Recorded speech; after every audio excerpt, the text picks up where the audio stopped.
Hi, this is Steve Addison for the Movements Podcast, the podcast for people who want to multiply disciples and churches everywhere.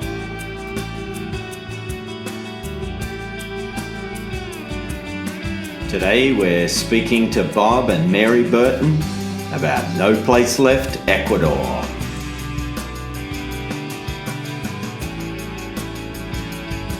So one time we came down to Quito, Ecuador, and just prayed. We were just praying, God, what do you have for us? And a friend of ours said, I really want you to meet this couple. They're missionaries here, and have lunch with them. And we were like, no, we really don't want to. We're on a prayer retreat. But because he was a good friend, we said, okay, we'll do it. But we had a wonderful lunch with them. And at the end of the lunch, they said, after hearing your hearts and what you guys want to do, you need to go home and you need to read a book called There's a Sheep in My Bathtub by Brian. And so I ordered the book on Amazon, and it was on my doorstep when we got home. And we devoured the book. And after that, it was like, it's clear. We want to do a church planting movement. We want to make disciples who start churches, who plant more churches. And that's exactly what we want to do. Discipleship had always been on our hearts. And so I actually contacted the Hogans, because we'd been with YWAM and they were with YWAM, and said, would you coach us? We'd love some coaches. And so we started Skyping with them. And actually, Louise, the wife, did more of it with us. Brian was busy with some other things. And after just a little bit, she decided to go to a school. I think it was to be a midwife or something. And it just wasn't going to work out for her anymore. So we lost her as a coach. And we thought, well, what are we going to do? And so after we read the book, There's a Sheep in My Bathtub, we began to gather together with other people at Woods Edge Community Church in Spring, Texas, that felt like the Lord was calling them to go long-term to Latin America. So we began to meet with them weekly, and we read through, Coleman's Master Plan of Evangelism and anything we could get our hands on. We watched videos together. We prayed together, anything to do with discipleship and church planting. And then we went on a prayer retreat together. And on the prayer retreat, Bob told us to pray in the mornings, and then we'd get together and have some time of worship and everything. So this one morning we got together, and he said, did anybody get anything from the Lord? And when I was in my quiet time, I got Psalm 46:4. There is a river whose streams make glad the city of our God. And I thought, well, that's really nice, God, but it didn't really, I hadn't read in Psalms lately, and I didn't really know what it meant. And then Bob said, well, you share what you got. I had a picture of a map, and in this upper right-hand corner, there was a square, like you get on a call-out on a map, a little square, but I couldn't really get a good, clear shot of what was on the map. And there was another lady on the trip with us, on the prayer retreat with us, and she said, before I came, God said, bring the map of Ecuador and Peru. So she went and got the map, and she opened it up. And in the top right corner was the call out of Cuenca, Ecuador, with a picture of a river running through the city. So we changed our target from Quito, the capital, to Cuenca. Well, instantly the whole team was like, we're going to Cuenca. Nobody had been to Cuenca. Nobody knew anything about Cuenca. And later we heard from many people that it was the most religious city in Ecuador and very hard for missionaries. So we thought, hey, this is great. This is where we need to go. And so we came down in April of 2009 with a team of 9 people, including children, and began to do whatever. We began to take Spanish lessons, and we began to do whatever we could in terms of putting into practice things that we'd learned. And then we actually hooked up with another coach that was part of a disciple-making movement, and began to coach with him online with people in different parts of the states that were going to different countries or had been in different countries. And we were just hungry to learn whatever we could. At that time, there really wasn't that much on the internet like now about it. And so we just kept wanting to learn as much as we could. The other thing that was really important about our church, they sent us out as international staff. And we were very blessed by that. And also we have a what we call a Barnabas team, which is a prayer team that supports us, that prays for us all the time. We Skype with them regularly. And so we have this prayer team that's always praying for us, plus the missions department in the church, as well as the church in general. So we're blessed with a tremendous amount of support from our local church. There were two events that happened when we first got here that kind of caught our attention. The first was we met a man that had been a missionary for 22 years, I guess, here. And he remarked that when he came, with the population of the town at the time, there were about 200,000 lost people in Cuenca. And after 22 years of missionary work, there was now over 500,000 lost people in Cuenca. And so immediately the brain says, this isn't working. The traditional manner of running church here is not going to work. And Lord, you got to get us to something that's going to somehow keep pace with a population that's increasing rapidly, in a situation where, at being generous, maybe 5% of the population is seriously following Jesus as disciples. And the other was hearing from a fellow that was in charge with a particular denomination's missions organization that said he'd never been able to keep missionaries in Cuenca. They either left for health reasons or the team got at odds with each other and he had to pull them out. So that caused us to engage our prayer team and seek another solution. And it was about that time that we got an invitation to attend a conference in Chicago, Illinois that Yin Kai was giving. And Steve Smith, the T4T conference. Okay. And I think that was the beginning of a turning point for us, because the first thing we heard is the filter at the very start is the gospel. Don't spend weeks, don't draw things out, just get the gospel out there. And so we walked away with saying, hey, this is something we need to know more about. What is this T4T and how does it work? And how can we get more involved?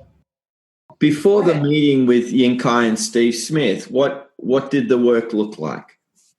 We were doing a study wherever we could. We didn't speak Spanish very well. We were taking Spanish, and so we went to rehab centers because they couldn't leave. The joke was, wow, everybody came back this week. Of course, they were all in the rehab center and couldn't leave. But we had a model that had Discovery Bible studies, but you went for several weeks before they came to the gospel. Well, 26 weeks. 26 weeks. A lot of weeks before you got to the gospel. So we were doing that, and we were doing whatever we could, trying to put into practice anything we'd learned, but we weren't having very much success. Then on top of it all, we lost our team to illnesses. We had brain aneurysms, and another member developed a lung disease called sarcoidosis. Anyway, we lost our whole team, and it was just Bob and myself. And so that was kind of a dark time in the sense that it was just the two of us, but God kept encouraging us to persevere, and he kept giving me the scripture, don't be weary in well-doing, for in due time you will reap a harvest. And we knew we wanted people to be coaching us and helping us. I think we were always looking for mentors. And so after the Chicago conference, I think after the Chicago conference, they had another one not long after that in the Woodlands. But wasn't it after I can't remember the timing, I'm sorry. But what happened was there was another T4T conference, I think, that we went to again, and it was Steve Smith and Yin Kai. And but I wrote an email to Yin Kai, and I said, introduce myself. I told him what we were doing here. And I said, would you ever consider coming to Ecuador and doing a conference for us? Mm-hmm. And lo and behold, they wrote back and said, we'd love to. And at that time, we had shared the vision with as many pastors and people we could in Cuenca, and pretty much gotten excommunicated from the pastors' fraternity here because our beliefs were too radical about the priesthood of the believer and people baptizing and giving, communion. So we thought, who's going to come to this conference? Nobody wants to come. I still remember Mary saying, I wrote Yin Kai and he's coming for a conference, and I'm thinking, great, the two of us will really enjoy that. Lo and behold, right before that, we got connected with some Christians, and they wanted to help us, and we ended up having 300 people. It was God, totally God. We had about 30 people from the north of Ecuador that came down. It was about 10 hours away. And the rest of them, from around nearby from Cuenca. And when the conference was over, actually during the conference, we met one afternoon with the pastors in Yin Kai. And one pastor from Cuenca said, Ying, if you could tell me one thing, just tell me one thing that I should do, what would it be? And Yin Kai said, just do it. And so he left the conference and began to put into practice everything he had learned. And then you want to tell me about the pastor in Quito? Yeah, and in that first year, just to say that after he put it into practice, that church led over 200 people to Christ. Really? No one else in the conference but out wanted of the to do other anything. 300, there was 299 people who did nothing, and one pastor who chose to put it into practice, what the little bit that he had heard at the conference, and have that kind of response. Not long after that, I received a call from a pastor, or an email from a pastor in Quito that said, hey, I wanted to come to the conference, but I was sick and I couldn't come. Do you think you would consider coming to our church and doing a conference? And I said, yeah, let me think about it, yes. Because we were looking for opportunity. Yes. Right after we trained at the church, he was promoted to evangelism director for his entire denomination and opened the door for training in 80 of their churches. And from then on, things have been word of mouth. It has just been God making connections through relations. We've never had to seek another spot to train. It's just been utterly amazing watching God, seeing how his heart is allowing connections to happen. And not only here in Ecuador, but we've also Peru, Argentina, and just came back from Paraguay, and it's all been word of mouth connections. The last 2.5 years, we've never asked, would you like training in your church? It's been people contacting us and saying, we've heard about your training.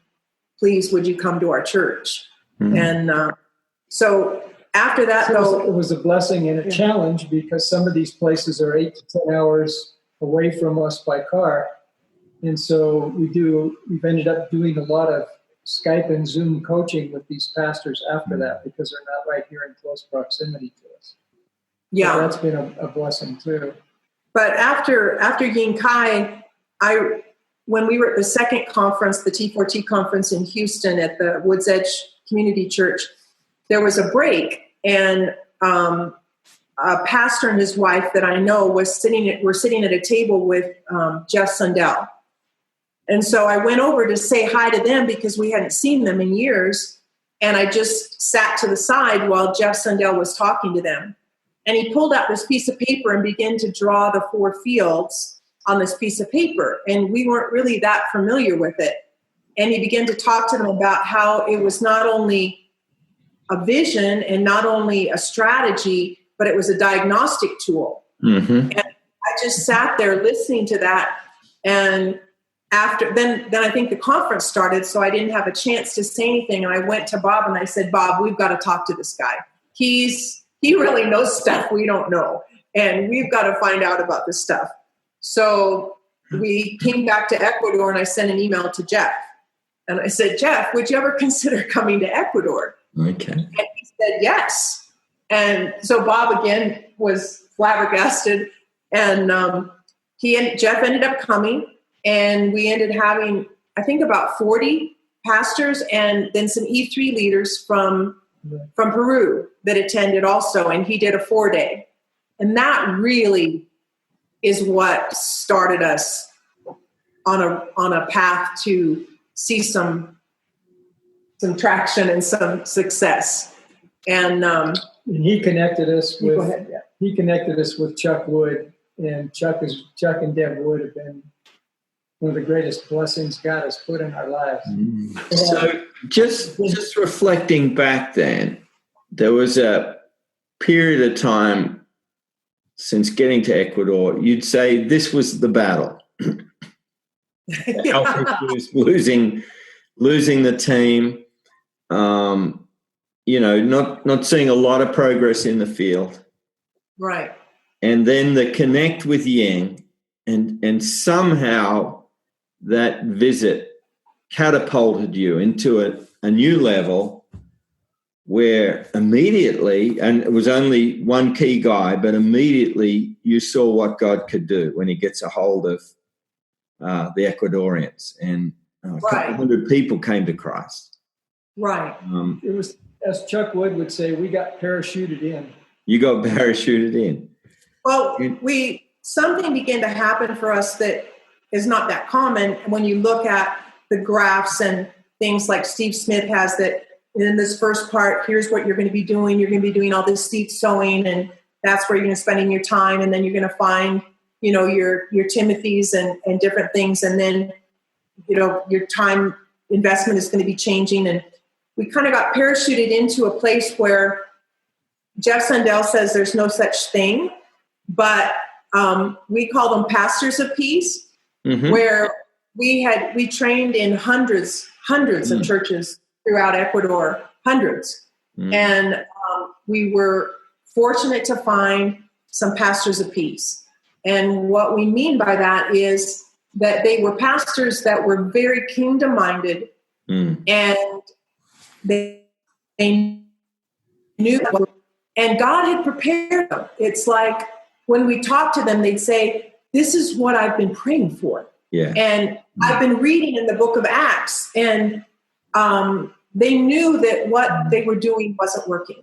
And I think they were so used to all these campaigns and programs coming from the United States and new books and new conferences that many times they were a little bit skeptical at first. But when they saw that we were clearly promoting the Bible and biblical principles, and let's follow Jesus together, and we're here to make you successful. We're not here to start a ministry. We're here to help you be successful. And God just linked us up with some pastors that had the same heart to see God's kingdom. And they didn't care if people didn't come to their church. They just wanted to see the kingdom extended and Ecuador reached. And so we call them pastors of peace. Yeah. But we laugh about it. Jeff said, there's no such thing as a pastor of peace. Well, there may not be a verse in the Bible, but you've met pastors who are God-prepared people to open doors. And so while you're going through some tough and slow times, God at the same time has been at work preparing these pastors of peace, and at the right time you connect. And what seems like a rapid explosion has actually, God has been laying foundations in your life and preparing those leaders to open doors. So it's not like it's being built on shaky foundations, but it at the right time, it moves rapidly. And through Yang and then the 4 fields, you've got some key paradigms and strategies and tools to put in their hand, and they're prepared. Yeah. And then connecting with No Place Left. I think as we connected with the No Place Left people, and we connected with Jeff and got exposed to Chuck Wood and Deb and Ray and Sarah Vaughn, and different people have all come down and poured into Ecuador. we realized that the way that God uses people to come in, not only to light fires, but to come in and say things like, hey, don't be discouraged when one half of your network disappears, because that happens. And don't be discouraged when you're slugging it out and don't seem to be having a response. That happens. It's all part of it. Some of the networks, they share, hey, I started over 5 times. And those are things that mean a lot when you're going through that slow, sluggish time. We wouldn't be anywhere without our coaches. What they've invested in us and what they've taught us, I mean, we are so grateful. We would just be lost. And that's just meant the world to us. And the wisdom, the times that we sat at a table in a coffee shop with Steve and Laura, and they looked at our Gen Map and were able to say, this is what you need to do next. This is what's important here. Or I remember the first time when this was way at the beginning, when we were training like crazy everywhere, and Jeff and Chuck were both Skyping with us at the same time and said, well, who are your Timothys? And we were like, well, we don't have a Timothy. We have Juans and Mateos and Manuel. We don't have any Timothys. And they began to, share with us the principle of, how we needed to be developing our Timothys. And now we're at a place, share with what's happening with. It's so exciting if we go to an area to do a training now. It's not just our Timothy's training, it's their Timothy's training. We'll go somewhere and I get to watch the second generation Timothy's do the whole training. And for me, that I saw when they gave us that piece of wisdom and we began to focus in there, that whole change it made in the network. That was a big turning point for us. And so our Timothys have Timothys, and now their Timothys are figuring out who their Timothys are. And it's next week I'll be training in Waranda, Ecuador, but I won't be training. It'll be the Timothys of my Timothys doing the training. And so that to me is probably the most exciting thing, because I watch and see how much faster when the outsider gives it to the insider, how much faster things start to happen. You mean when the insider really grabs it? Exactly. Yeah, and we have Bob's coaching. We would say probably there's about 9 key Timothys in country that he coaches, mostly through Skype, because unfortunately most of them aren't in Cuenca. They're all over the country. But whenever we can, they swarm with us. We just got back from Paraguay, and one of them went with us, and we went to Peru, and another one went with us. And then the interesting thing is we've connected with a pastor where he's going in Waranda. He's actually a missionary from Spain. He's Spanish. His wife is Romanian, and they've just caught the vision and are just running with it. He's already been to Colombia and trained in Colombia, and then he's gone back to Spain and trained there, but they live in Ecuador. And then another missionary is German, and he's in the southern part of the country. And why don't you talk about Christian? Yeah, the Christian was amazing. It's one of those you dream about, because he contacted us, and as soon as he started hearing what was going on and beginning to understand the process, he was like a sponge. He's in the area of Cuenca that is an area of Ecuador that's one of the least reached area. That's probably 0.01%. And all of a sudden, he put the principles into action, and he's starting to see churches and new believers and baptisms. It's causing pastors to call from all over in that area to ask him to come and do trainings. He's seeing things that are catching the attention of his organization. He's in a large organization. And it's just, to me, it's just how God keeps bringing people into your life. And he's already got 2 Timothys down there he's working with that are both Ecuadorians. And they're starting to train in different areas with him. And I think, that was a life changer for us when they started talking about Timothy's. Pastor Giovanni, his adopted son came to one of our trainings, and he told us about it. Giovanni's in an area very close to the largest city of Ecuador. And he lives in a city that's divided by a canal. On one side is a called Puerto, and it's a normal Ecuadorian city. On the other side is what they call the invasions, or the politically correct name is the cooperativas, where people have come in and built whatever materials they could find, a house on land that wasn't really theirs. And there's 35,000 people living like that in that area. And Giovanni had a compassion program where he had 260 children coming for food and study at the church. But his heart was to reach the parents of these kids.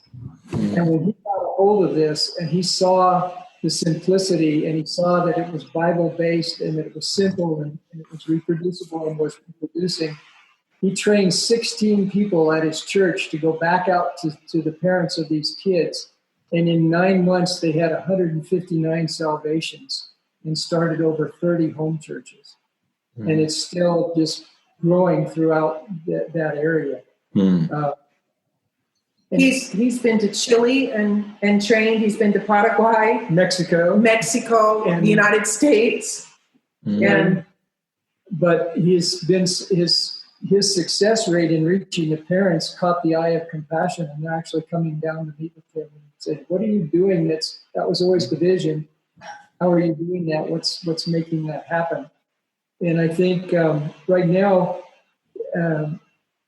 he's focusing on healthy church. When Chuck Wood was here last time, he talked about critical mass. That was something we hadn't thought about, but he said, "Hey, in the United States, we're having a problem. The churches don't have enough people. They're not reaching a critical mass that's necessary to see a healthy, reproducing church." So Giovanni went back home and looked at his network and saw a lot of 4 and 5s.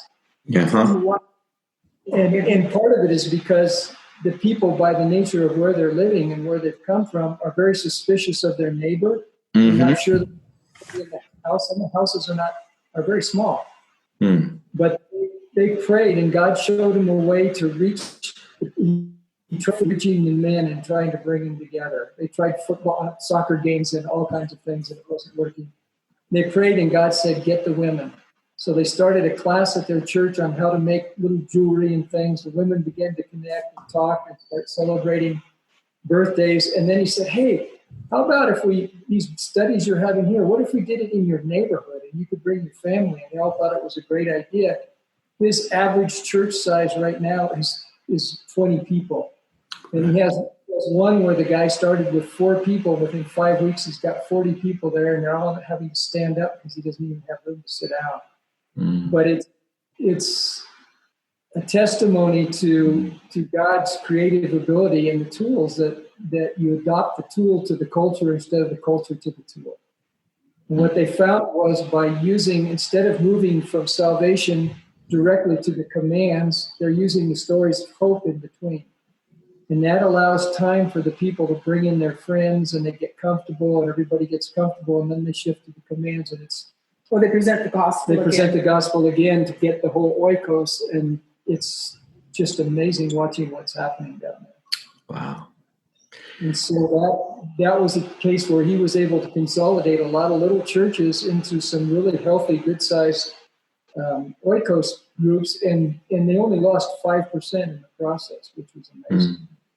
So those were 2 big coach-led turning points for us, the Timothys and the critical mass. So if we look back, there was a number of years of testing, slow progress. There were breakthroughs in understanding, but all with the T for T stuff with Ying, but also with Ying coming. The 4 fields was another breakthrough. The whole time as you're implementing, you're getting good coaching to problem solve, but also encouragement.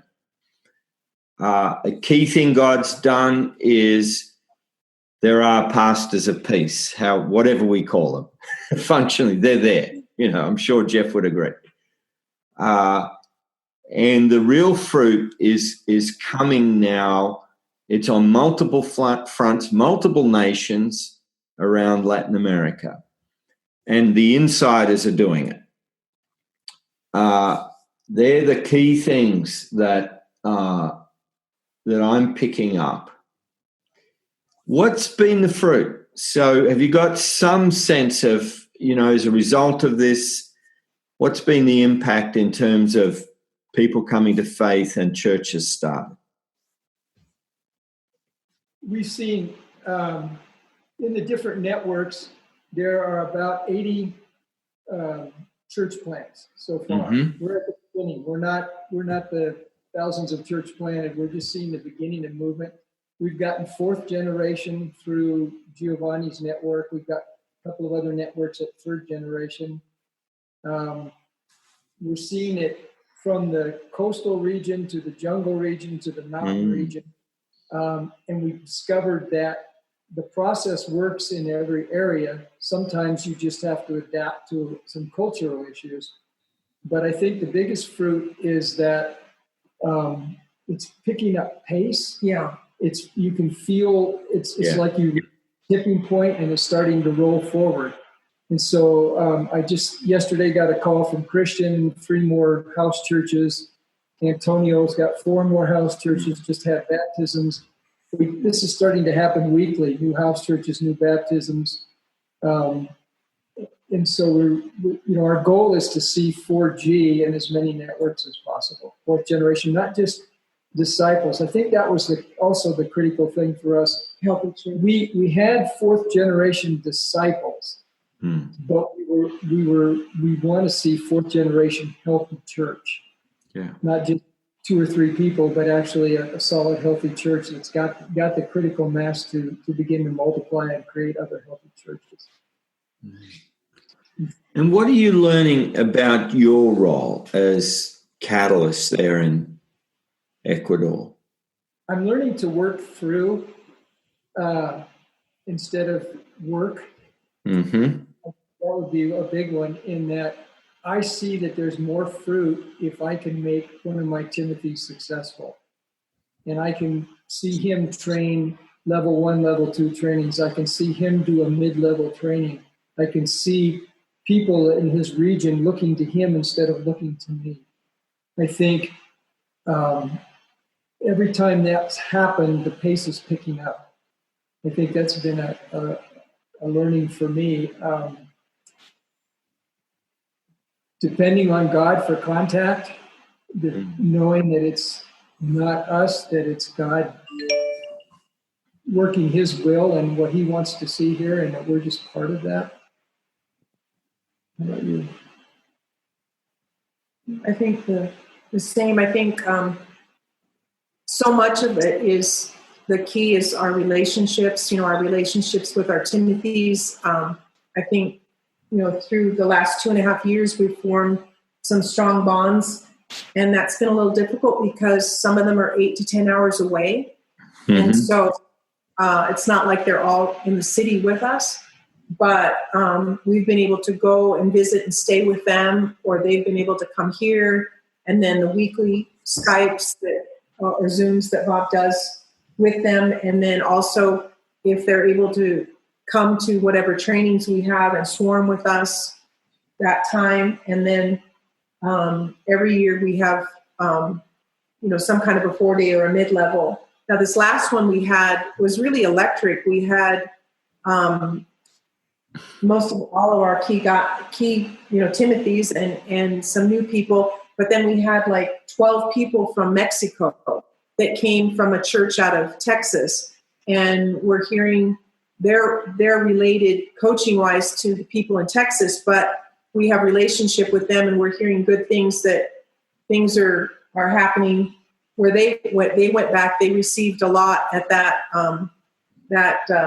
mid-level, and then one of them is working. You want to talk about Nixon? Yeah, this guy's amazing. He's working on the jungle on a river that hits the border of Brazil, Peru, and Colombia.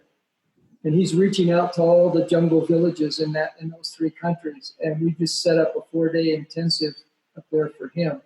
that came out of that training. And we're hoping to see that launch through the jungle area and begin to move south towards us. And we're working on the south side of Ecuador with the Shuar Indians and hoping to see that go north. Mary said a key word. I guess I've in my life, I've been a task-oriented person. Mm-hmm. So I probably approached it with, hey, here's the process, work the process. Are you working the process? And the relation, that the key of relation is really has been a game changer. And I learned that from Jeff and Chuck and Ray and others. And as they related to us, I realized, hey, that's really important to me. I need to get into to live life with these guys. It's not just about this thing. We need to live life as we go about doing it, seeing the will of God. Mm. And what's God put on your heart for Ecuador and that region of the world? I think we're both convinced that a big wave of missionaries for the future going into the Middle East and other areas is going to come out of Latin America. They have the ability to move in and out of those areas and look much like the people there. We see Augie and others training through Latin America. We see the people are open and they're getting saved. One of my dreams is to see a gathering of the people working in Latin America to come up with some common strategies and goals. If you're working here and I'm working here, let's figure out how we can get in the middle somewhere and how we can start seeing a faster spread. In Ecuador, our target is to reach the 17 cities of more than 100,000 population. There's only 3 really big cities in Ecuador, the capital, Guayaquil, and Cuenca. But there's 17 cities of more than 100,000. And if you can get those cities, they have relatives that live out in the Campo area outside of the cities that they'll go visit on the weekends. So if we can start movements in those 17 cities, we can see people spread out from there. But I've also seen that God pulls someone outside the country, and it starts jumping outside of Ecuador to Colombia, to Chile, to Uruguay, Argentina, to Paraguay. And I think if we see those sparks starting to light up, that we could really see a Latin American movement. Visit movements.net for links to Bob and Mary Burton's resources in Spanish, and for a link to the book, There's a Sheep in My Bathtub.